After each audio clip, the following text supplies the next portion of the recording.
Alrighty, welcome to episode 273 of Backpacking America. Today, this one's going to be about a revelation about our history with our northern neighbor Canada and how our relations with them haven't actually always been as chill as they are now. In fact, for most of our history, we've been beefing hard body with Canada. So, to set the stage for you, like in a little condensed timeline, during the American Revolutionary War, Canada was part of the United Kingdom, and they remained on the side of the United Kingdom when the revolution broke out, despite various attempts to get Quebec and other provinces in Canada to join with the 13 colonies to form a new country known as America. So they rejected that based off of some economic reasons, even though they were mildly supportive of the cause and the idea. They were like, nah, fam, we're going to have to stick with the United Kingdom on this. So I'm like, all right, they're like, all right, cool, whatever. So we start shooting at them because they're invading New York and all this stuff. And then the War of 1812, they're still controlled by the United Kingdom. And basically, the United Kingdom is impressing or raiding American ships and stealing sailors, impressing sailors, and pushing them into service on English ships. So America said, fuck this. We're not dealing with this anymore. Fuck England. And we start attacking Canada because it's the closest English province colony that we can reach. So we invade them, we attack Montreal, then we get pushed back, they burn down the White House, then we push them back and we call a truce. So ever since then, there's been multiple border skirmishes trying to finalize where the American-Canadian border is, which is where it is at today. There was not the Bucket War, there was the Pork War, the Tree War, and recently in 1997, there was I believe it was called the Salmon War, and there's a part where this is in 1997, so this is in Alaska, and there's a strait that flows from British Columbia out into the Pacific, and it's shared by both Alaska and British Columbia. So the border gets very finicky, and why this border matters is because there's a rich trout fishing industry in that area, and because there's really hard to define borders due to natural bodies of water and the land being so close to each other, it's very difficult to determine whose fish are whose, because the way they determine fishing is they either determine it based on where the fish flow or where the fish nest. So Americans have one definition of who owns the fish, and the Canadians have another. And then Americans believe, we believe that our territory is not just on the land, but it's in the sea as well, and that our territory extends 20 kilometers or 15 miles from the shore of the United States of America, and the Canadians believe that it does not do that. It's land and water are two separate things. I don't know. We both have basically different ways of looking at ownership of waterways and land, so it's creating a natural problem. So this came to a head in 1997 because a 12-year agreement that was signed in the 80s ended up expiring. So it left Canadian and American salmon fishers in a legal limbo as to where the legal fishing lines were. And this would, result in Canadians, not imprisoning, but boarding American fishing vessels and giving them fines and tickets and turning them around, or arresting them and then releasing them. Or, excuse me, I'm congested. Or, vice versa for Americans doing the same to Canadians, and then Canadian fisheries calling an 800 number saying, hey, these guys are in our waters. It got to a head in 1997 where the Canadian fishermen, about 50 of them, got together and they blockaded a ferry that was leaving from British Columbia back to Alaska. And the passengers on that ferry were stuck in the port for 3 days.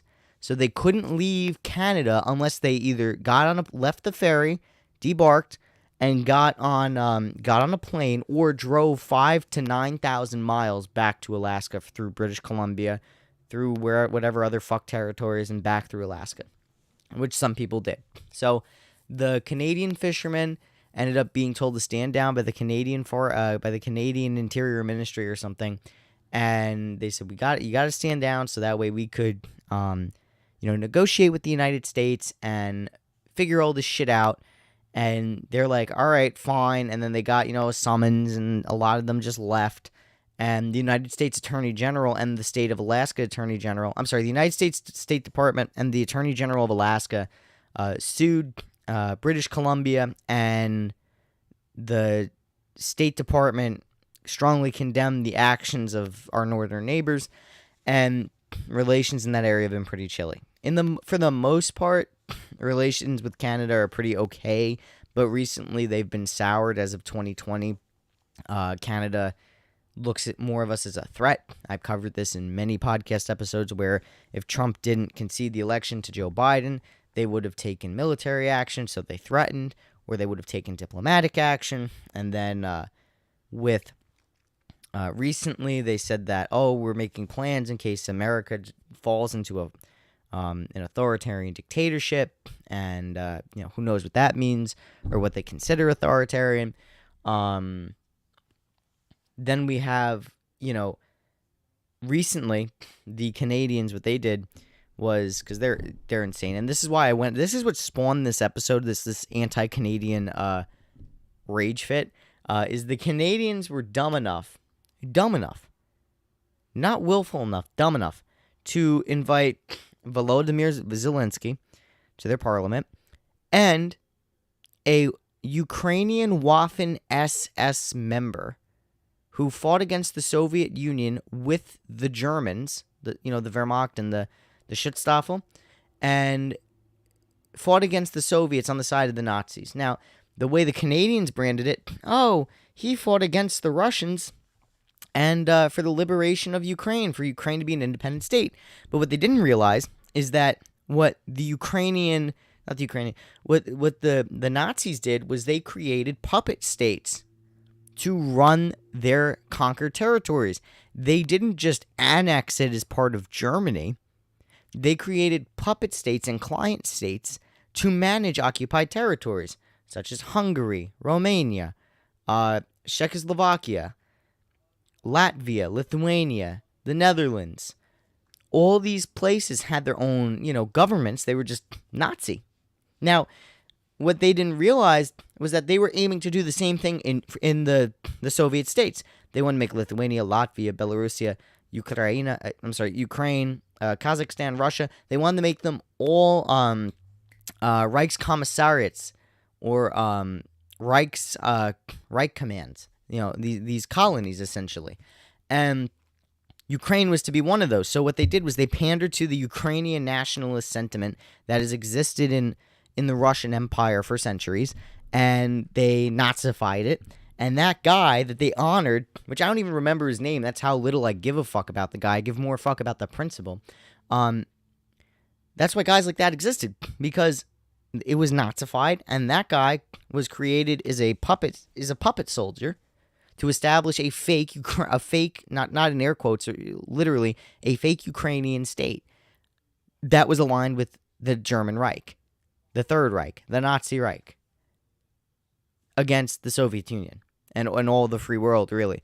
So the guy wasn't just this, anti-Russian freedom fighter. He was a fucking Nazi that probably killed Jews. So there you go. That's why I'm really pissed off at Canada. And I was like, are we going to go to war with these guys yet? I hate Canada. And no, we're not going to war with them. But it just motivated me to just look into our history with them a little bit more. And it's funny because they accused, the United States of being a fascist dictatorship or on the way to fascism, and then they actually invite a guy that fought for the Nazis and gave him a standing ovation in Parliament alongside Volodymyr Zelensky. And Zelensky not saying anything. Remember, the guy that they applauded is a Ukrainian citizen. This guy, Zelensky, knows damn well who this guy is, especially as a Jew. Shame on him. Really, shame on Zelensky, because Zelensky's spitting in the face of his own people here. Then you have, then the next day or so, because everyone's pointing it out on the internet, wait a minute, this man was of fighting age in World War II and fought against the Soviet Union? What country was he part of again? He was fighting in the Waffen SS. What country was that? The German Reich. Like, what the fuck? I mean, like, you're calling us Nazis and terrible people, and you're calling Trump a nationalist, and then you put a fucking Nazi in your parliament and give him a standing ovation? What the fuck is wrong with you? So, fuck Canada. And, this is the only time period we've really had good relations with Canada is in probably since 1941 to today, except for that fuck up in 1997. But if you wanted to be technical, until 1997, then afterwards, 1998 onwards. God, I'm so congested. I'm so sorry for that noise, guys. I don't have tissues near me either. So, what I find very alarming about all this is that we do have a neighbor on our northern border that's starting to get more hostile with us and has a history of doing so. In fact, it was so apparent that in the 1920s and 30s we made a war plan to invade Canada if there was a war to be declared against the United States. So we did have a war plan to invade Canada, and Canada and the United Kingdom had a similar war plan against us. So the beef was strong until the outbreak of World War II. Our neighbors on the south now, the Republican Party is saying we want to take military action against the cartels in Mexico. And Trump was asked recently about this. And he said, when he was asked, hey, what if Mexico, doesn't want that, He was like, well, like he kind of skirted around it, but said, he basically said, we're just going to fucking do it anyway. We're going to go bomb the cartel and designate them as international terrorist groups, is basically what he said. And I'm up in a toss-up over that. I really am. On one hand, cartels are killing a lot of Americans every year, and they are funneling drugs into this country, and they're also destabilizing our border by pushing people through here and ruining our immigration process. It's causing billions of dollars to be wasted every year defending that border, and inadequately at that. So, and it's putting a burden on states like Texas, Louisiana, Florida, and Nevada and New Mexico to defend their portion of the southern border instead of getting federal funding to help those states, mitigate the cost. So that really bothers me. Like I've said before, I've had many situations here where many instances on the show where I showed my point of view on immigration, where I think we should have centers along the border where we put people there, give them residency, food, education, and then determine if they are eligible for citizenship or not. Make the citizenship process like 6 months. Just expedite it quick, because we obviously have a humanitarian crisis. And here's the thing. We're blockaded. Most of these immigrants are from Venezuela, Cuba, and Nicaragua. So those are countries that are declared as enemies of the United States or in poor living conditions, or they're socialists, so we're, cracking down on them. And during the Trump years, there was a lot of tension between Venezuela and the United States, same thing with Cuba. So we have a lot of foreign policy that reignited the anti-communist surge in South America, and now they're all fleeing because now these countries are blockaded, now they're embargoed, and now life is difficult in those countries. So now all these people are going north because they know America is the land of opportunity. They don't really care about the international politics, if it's socialist, communist, fascist. They don't care. They just want to make sure they can have a life where their kids and their grandkids could grow up safe. So they're moving to America. And they're coming through the southern border, and they're using the cartels to push them forward. So the cartels are now using those people to distract border agents while they push drugs through. So this is the problem. We're destabilizing all these other countries to push a foreign policy objective based on ideology, and now it's creating a refugee crisis because people are starving and their dollars are going to shrink at home, so they're trying to move north to get a better life. The least we could do, if we're going to do all this fucked up shit, is put processing centers, speed up the immigration process, and weed out who's a terrorist and who's a legitimate person, and then there you go. And then also defend the southern border like a militarized border, but have those centers to protect people. Bombing the cartels, listen, I'm all for that shit. I don't really care. But, if it means going to war with Mexico, and then here's the thing too, like, they have a duty to stop crime in their country because now it's affecting us. They are kidnapping and killing American citizens. Let's not joke about that. But at the same time, it's also Mexico's sovereign right to handle their affairs. However, they are not handling their affairs, and it's to the point where our people are getting killed, our southern border is getting invaded, and there's cartels setting up shop in the United States, killing and maiming people here in the United States. In like New York. There was a kid in fucking that I went to high school with, and he got beheaded. His little brother had to receive his diploma for him in his honor because the kid got killed. He was a senior. He was going to graduate with us. You know, MS-13, the Sinaloa cartel. I think it was CTGN or something like that, or maybe that's a Call of Duty thing. I don't really remember, but they're all bastards. And we have these dudes that are running all these crime rings in our country. So now it's becoming to the point where it's like, yes, you have sovereignty, Mexico, and you can handle your affairs however you'd like, but you're not handling them. And because you're not handling them, now we're having a huge problem with our people getting killed and our way of life getting fucked up. So now we have to come in and handle it. And that's what's going to come down to. I think we need to issue an ultimatum to Mexico where it's like, you're either going to fuck this shit up now and stop these cartels, or we're going to stop them for you. And we might have to do a government change in your country, just saying. So it's just getting to that point where, half this country's leadership thinks, hey, I think Mexico's doing this on purpose because there's no way. I mean, there are literally regions of Mexico where the United States says you cannot travel here because you will most likely die. And each region of Mexico is slowly falling to the cartel's forces, slowly and slowly and slowly, one region after another after another. Pretty soon all of Mexico will be controlled by different cartels. And then at that point, we are fucking invading those cartels. Either that or we're going to do business with them. I mean, it really depends. But, the cartels have gotten more desperate and I feel more brazen when legalization of marijuana happened in the United States. That's just my observation. I've seen them get a lot more violent towards Americans. If you look at, there's a graph of like deaths of Americans. So from like 2018 up to like 2020, and then the pandemic, everything kind of faded because, Americans didn't travel as much because borders are closed and everything. But before COVID, the 3 or 4 years before COVID, the chart went up in amount of Americans killed in Mexico. And then I'd like to also see the human trafficking numbers to see if they're the same rate. But tourists getting killed, and that means there's more violence, of course, especially in areas where tourists are. So the situation's getting worse in Mexico.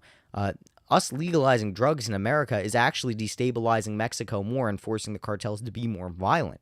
So, now we have this powder keg on our southern border, and then on our northern border, we have a country that is supposedly a close ally plotting for potentially warfare with us for what they may consider a far-right authoritarian government to be implemented in the United States. Newsflash, we already do have an authoritarian government, so that already is, that's a code word to me saying, hey, these guys, if they elect a right-wing, a Republican president or a populist president like Trump, we're going to invade or we're going to embargo or something.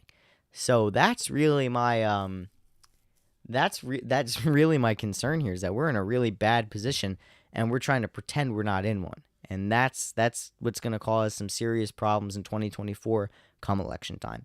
Anyway, thank you again for listening to another episode of Backpacking America. You listen to episode 273. Hope you guys